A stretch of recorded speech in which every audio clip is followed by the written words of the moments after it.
अस्सलामुअलैकुम dear students and viewers. आज हम फिज़िक्स 11th का चैप्टर नंबर 1 जो कि मेजरमेंट्स के बारे में है, उसका टॉपिक इंट्रोडक्शन टू फिज़िक्स के बारे में पढ़ने जा रहे हैं। आज का लर्निंग आउटकम ये है, आपने सीखना है व्हाट इज़ फिज़िक्स। आज का लेक्चर पढ़ने के बाद आप इस काबिल हो जाएंगे कि आपको मालूम हो जाएगा कि फिज़िक्स क्या है। शुरू में जब कायनात मार्ज़े वजूद में आई तो इंसान ने अपने इर्द गिर्द की चीज़ों के बारे में ऑब्ज़र्व करना शुरू कर दिया, उनके बारे में थिंकिंग शुरू कर दी, उनके बारे में सोचना शुरू कर दिया और उनकी रीज़न मालूम करने की कोशिश शुरू कर दी। मसलन डे एंड नाइट, रात और दिन कैसे बनते हैं, इसके बारे में उसने ऑब्ज़र्व किया, सोचना शुरू कर दिया और उसकी रीज़न तलाश करने की जुस्तजू शुरू कर दी। अर्थ फ्लैट है या सर्कल फॉर्म में है, सन के बारे में उसने ऑब्ज़र्व किया, उसके बारे में सोचना शुरू कर दिया और उसकी रीज़न के बारे में जुस्तजू शुरू कर दी।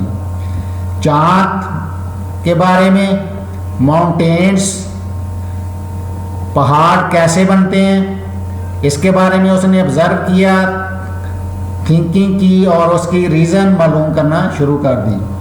फायर, आग कैसे जलती है, इसके बारे में इंसान ने ऑब्ज़र्व किया, इसके बारे में थिंक किया और उसकी रीज़न मालूम करने की जुस्तजू शुरू कर दी। इसके बाद इंसान ने जो फैक्ट्स ऑब्ज़र्व किए, ऑब्ज़र्व फैक्ट्स को ऑर्गेनाइज करने के तरीक़ों के बारे में कोशिश शुरू कर दी।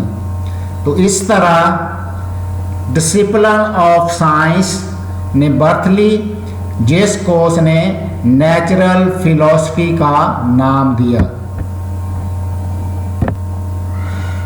जैसे जैसे साइंटिफिक नॉलेज बढ़ता गया, टाइम गुजरने के साथ साथ साइंटिफिक नॉलेज का वॉल्यूम उसमें एक्सपेंशन आती गई, तो इस तरह इसकी क्लासिफिकेशन की ज़रूरत महसूस हुई। तो नेचर की स्टडी को 2 क्लासेस में क्लासिफाई कर दिया गया और वो 2 क्लासेस कौन कौन सी थी? एक क्लास बायोलॉजिकल साइंसेस जो कि लिविंग थिंग्स के बारे में है और दूसरी क्लास फिजिकल साइंसेस जो कि नॉन लिविंग थिंग्स के बारे में है। तो बायोलॉजिकल साइंसेस जो कि लिविंग थिंग्स के बारे में है, इसमें कौन कौन से सब्जेक्ट आते हैं? बायोलॉजी क्या आती है? इंसान की ज़िंदगी के बारे में का इल्म जो है वो इसमें डिस्कस किया जाता है। बॉटनी में पौधों के बारे में डिस्कस की जाती है। ज़ूलॉजी में जानवरों के बारे में डिस्कस की जाती है। और फिज़िकल साइंसेस जो कि नॉन लिविंग थिंग्स के बारे में है, उसमें केमिस्ट्री है, यानी केमिकल और जो रिएक्शंस है उसके बारे में। एस्ट्रोनॉमी अजराम फल्की के बारे में है। जियोलॉजी ज़मीन के बारे में है। और लास्ट जो है वो फिज़िक्स जो कि आज हमारा टॉपिक है। बायोलॉजिकल साइंसेस और फिज़िकल साइंसेस का कोलेक्टिवली नेम जो है उसको फंडामेंटल साइंस का नाम दिया गया। और फंडामेंटल साइंस के मेन 3 फ्रंटियर्स हैं। सबसे पहले वर्ल्ड ऑफ एक्सट्रीमली लार्ज, यानी इसमें ऐसी ऑब्जेक्ट्स आती हैं जो बहुत बड़ी हैं, एक्सट्रीमली लार्ज हैं, जैसा कि यूनिवर्स, बिग बैंग थ्योरी। दूसरा फ्रंटियर है वर्ल्ड ऑफ एक्सट्रीमली स्मॉल, यानी इसमें ऐसी ऑब्जेक्ट्स आती हैं जो कि एक्सट्रीमली स्मॉल हैं और उनमें पार्टिकल्स, कौन कौन से पार्टिकल, जैसा कि electrons, protons, neutrons, mesons, neutrino and others. तो ये particle world of extremely small frontier में आते हैं। तीसरा फ्रंटियर है world of middle size things, यानी इसमें ना तो बहुत छोटी ऑब्जेक्ट्स होती हैं और ना ही बहुत बड़ी ऑब्जेक्ट्स होती हैं, बल्कि मिडल साइज थिंग्स होती हैं। तो इसमें मॉलिक्यूल से लेकर अर्थ तक ये वाली ऑब्जेक्ट्स आती हैं। ये तमाम जो है ये फंडामेंटल फिजिक्स है। फिजिक्स एक एक्सपेरिमेंटल साइंस है और ये मेजरमेंट पर बेस करती है। तो फिजिक्स का पहला चैप्टर जो है, चैप्टर नंबर 1, मेजरमेंट्स के बारे में ही है।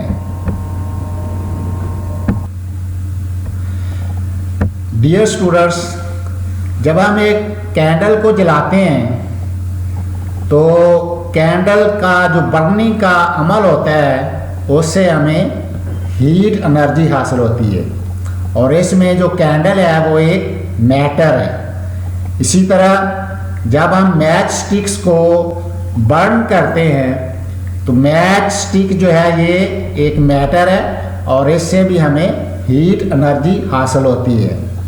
इसी तरह सूरज है, सूरज एक मैटर है और सूरज से हम एनर्जी हासिल करते हैं, हीट एनर्जी हासिल करते हैं। इसी तरह डैम पे बिजली पैदा की जाती है पानी की मदद से।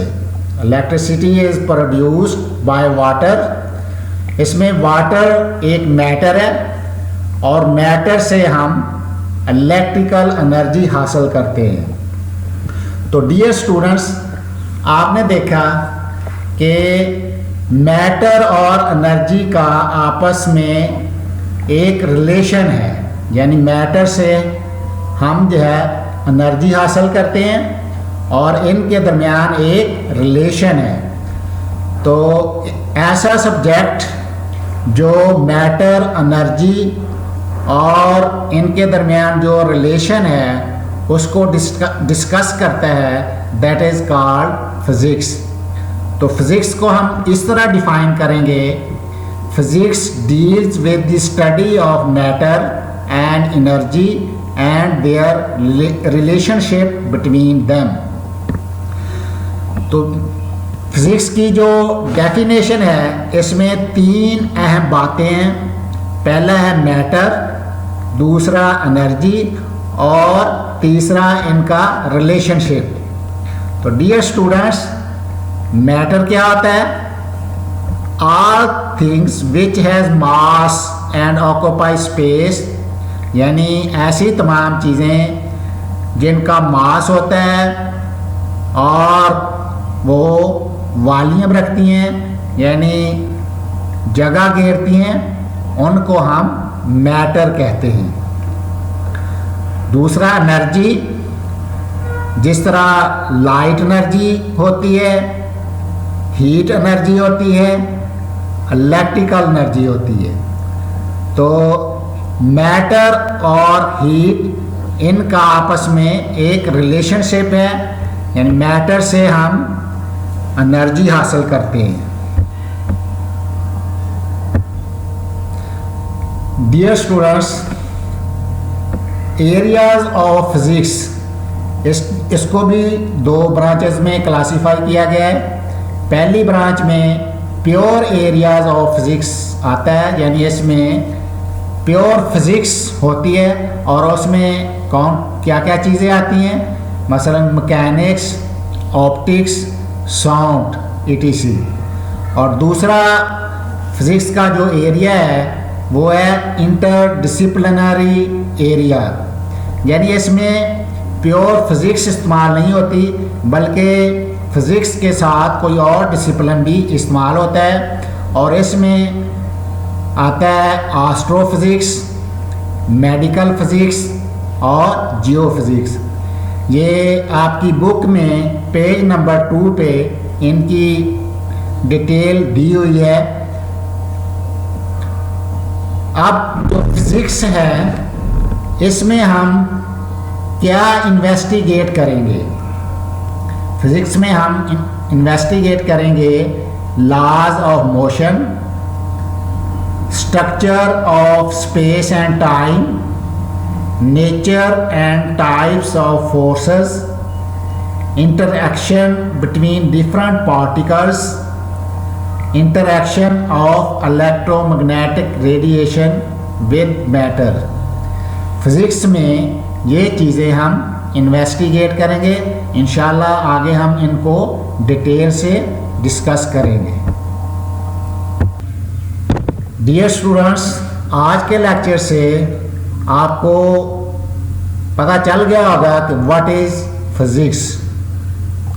Thanks for watching.